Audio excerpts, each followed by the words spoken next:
أعوذ بالله من الشيطان الرجيم بسم الله الرحمن الرحيم إنا فتحنا لك فتحا مبينا ليغفر لك الله ما تقدم من ذنبك وما تأخر ويتم نعمته عليك ويهديك صراطا مستقيما وينصرك الله نصرا عزيزا صدق الله العظيم. سورہ فتح مدنی سورت ہے، شروع ہو رہی ہے. 29 آیات، 4 رکوع، 560 الفاظ اور 2400 حروف ہیں. مدنی زندگی میں 6 ہجری میں صلح حدیبیہ سے واپسی پر نازل ہوئی، اس لیے مدنی سورت ہے.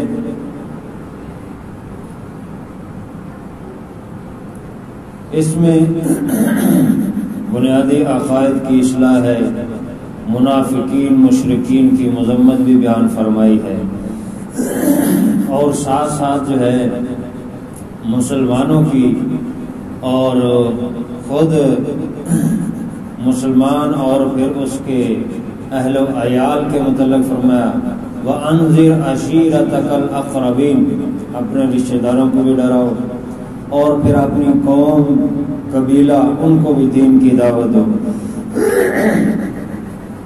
یہ ساری چیزیں اس میں آئیں گی. اس کی پہلی آیت میں فتح کا لفظ ہے اور 27 نمبر آیت میں بھی فتح کا لفظ ہے. اسی لفظ سے سورت کا نام سورۃ الفتح ہے.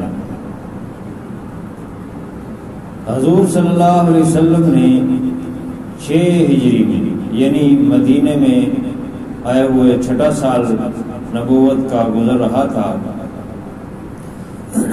کہ آپ کو خواب ایک آیا جس میں آپ نے دیکھا کہ صحابہ کرام کے ساتھ آپ بیت اللہ کا طواف کر رہے ہیں، یعنی عمرہ کر رہے ہیں. آپ صلی اللہ علیہ وسلم نے اس کی تعبیر یہی فرمائی کہ اللہ تعالی ہمیں عمرے کی توفیق عطا فرمائے گا. چنانچہ آپ صلی اللہ علیہ وسلم نے صحابہ کرام کو کہا کہ تیاری کرو عمرے کی، اور جو قریب قبائل تھے ان کے اندر بھی پیغام بھیج دیا کہ عمرے کی تیاری کرو، عمرے کے لیے جائیں گے. قربانی کے جانور جس کو ہدی کہتے ہیں، اونٹ وغیرہ وہ بھی ساتھ لے لیے، اور تقریباً جو ہے 1500 صحابہ کرام آپ صلی اللہ علیہ وسلم کے ساتھ تیار ہو گئے. ذی قعدہ کے مہینے کے شروع میں آپ صلی اللہ علیہ وسلم نے یہ سفر شروع کیا. مقام حدیبیہ اس سے پہلے 5 ہجری میں غزوہ احزاب ہو چکی ہے، اور پھر اسی طرح غزوہ بدر اور غزوہ احد یہ جنگیں ہو چکی ہیں. چھوٹی موٹی قبائل کے ساتھ جھڑپیں بھی ہوئی ہیں. تو مسلمانوں کو اور ادھر سے دوسرے فریق مشرکین کو بھی ہر وقت یہ خطرہ رہتا تھا کہ جنگ کس وقت دوبارہ مسلط ہوتی ہے. تو اس صورتحال میں آپ صلی اللہ علیہ وسلم نے ارادہ فرما لیا اور ایک قاصد بھیجا کہ مشرکین کو اطلاع کرے کہ ہم عمرے کے لیے آ رہے ہیں، ہمارا کسی قسم کی جنگ کا ارادہ نہیں ہے، کوئی چڑھائی کا ارادہ نہیں، ہمارے پاس ہدی کے جانور ہیں قربانی کے. اور یہ مکہ کے لوگوں کا پرانا دستور ہے کہ جو بھی کوئی عمرے کے لیے آتا تھا اس کو روکتے نہیں تھے، چاہے وہ کتنا ہی سخت سے سخت دشمن کیوں نہ ہو، عمرے سے ان کو روکتے نہیں تھے. تو آپ صلی اللہ علیہ وسلم نے ان کو بھی اطلاع دی کہ ہمارا مقصد صرف اور صرف عمرہ ہے اور کسی قسم کی کوئی جنگ نہیں ہے، نہ ہی ہمارے پاس جنگ کا سامان ہے.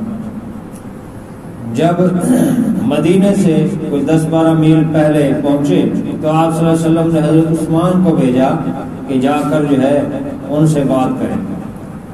ادھر مشرکین نے یہ طے کر لیا کہ ہم کسی صورت جو ہے عمرہ کرنے نہیں دیں گے مسلمانوں کو، جس کے نتیجے میں یہ پریشانی آئی.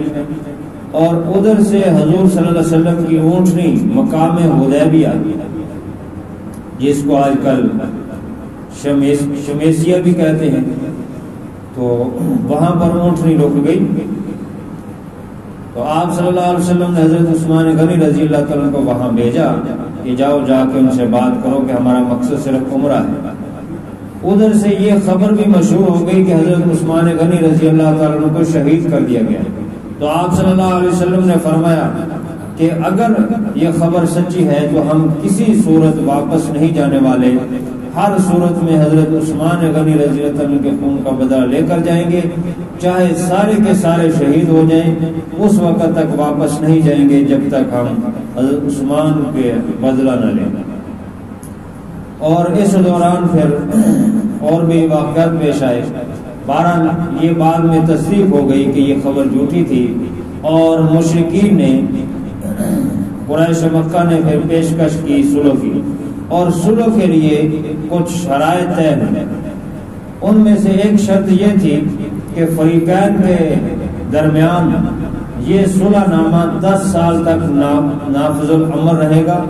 اس دوران کسی قسم کی کوئی آپس میں خفیہ یا اعلانیہ ایک دوسرے کے خلاف کارروائی نہیں ہوگی.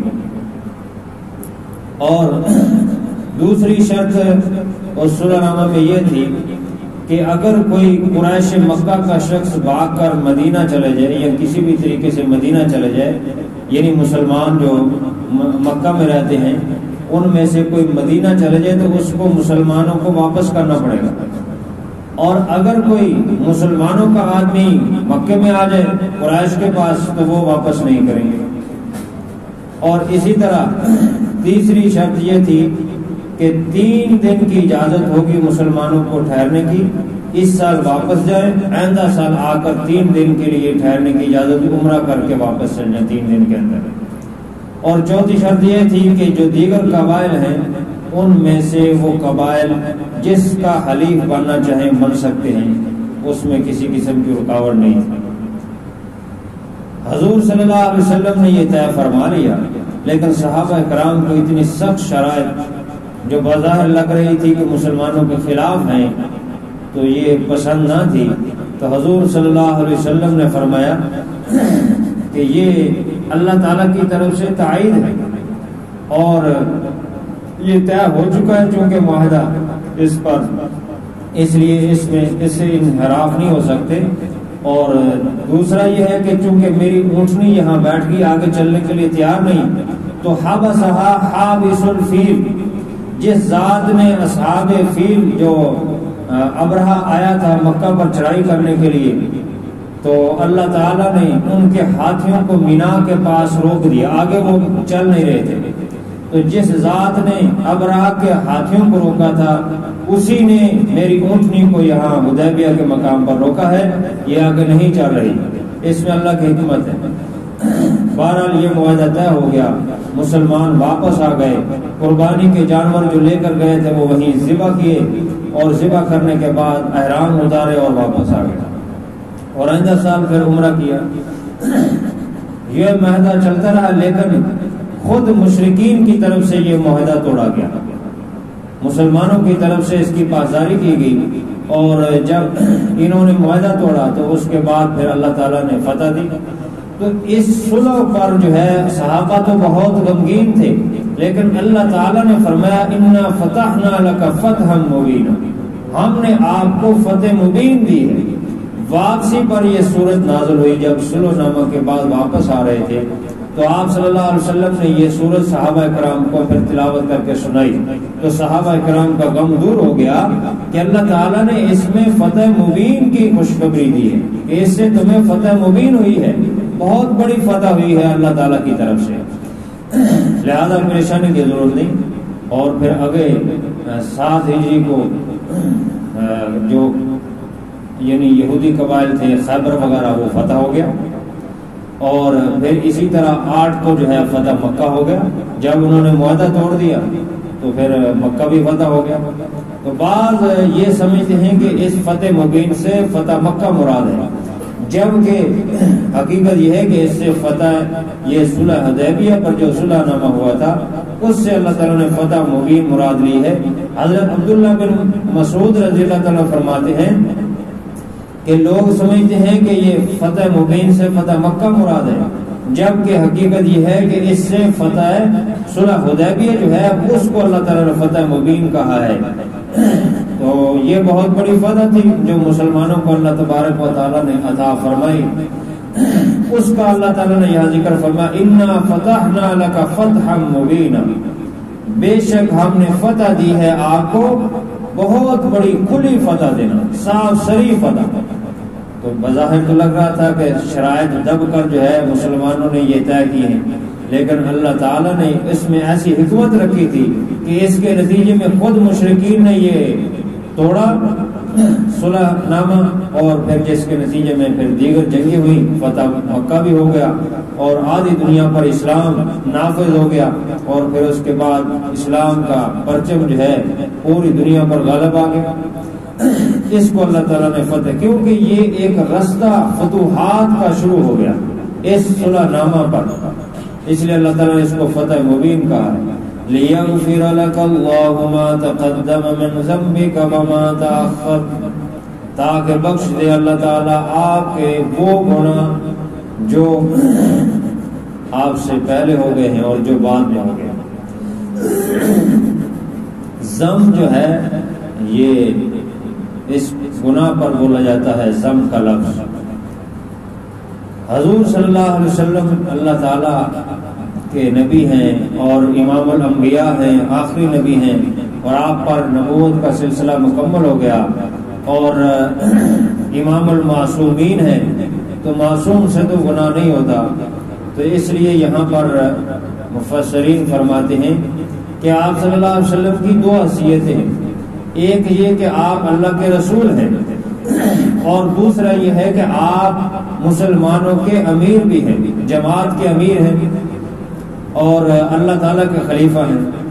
تو جو جماعت سے غلطیاں ہوتی ہیں اس میں امیر کو بھی شامل کیا جاتا ہے، اور جو جماعت فتوحات کرتی ہے، اچھے کام کرتی ہے، اس میں امیر کا بھی حصہ ہوتا ہے۔ تو جو صحابہ کرام سے کوتاہیاں ہیں وہ مراد ہیں، حضور صلی اللہ علیہ وسلم تو معصوم ہیں، ان سے تو کوئی گناہ اور خطا نہیں ہوتا، اس لیے یہ مراد ہے کہ جو آپ کے ساتھیوں سے گناہ ہو گئے ہیں اللہ تعالیٰ نے وہ بھی معاف فرما دیا۔ اس پر صحابہ کرام نے کہا کہ یہ تو آپ کے لیے اللہ تعالیٰ نے فرما دیا، ہمارے لیے کیا ہے؟ تو اس کی پھر چوتھی آیت میں مسلمانوں کی بھی اللہ تعالیٰ نے تسلی دی ہے، وَيُتِمَّ نِعْمَتَهُ عَلَيْكَ، اور پوری کر دی ہے اللہ تعالیٰ نے اپنی نعمت آپ پر۔ نعمت یہ ہے کہ سارے نبیوں پر اللہ تعالیٰ نے آپ کو فضیلت بخشی ہے اور نبوت کا سلسلہ آپ پر مکمل کر دیا ہے، آپ خاتم الانبیاء ہے، تو نبوت کی جو نعمت ہے ختم نبوت کی وہ آپ پر مکمل کر دی۔ وَيَهْدِيَكَ صِرَاطًا مُسْتَقِيمًا، اور آپ کو صراط مستقیم کی راہ دکھائی ہے۔ وَيَنْصُرَكَ اللَّهُ نَصْرًا عَزِيزًا، اور اللہ تعالیٰ نے تمہاری مدد کی ہے، مدد کرنا جو غالب آ کر رہتی ہے، زبردست مدد جو ہے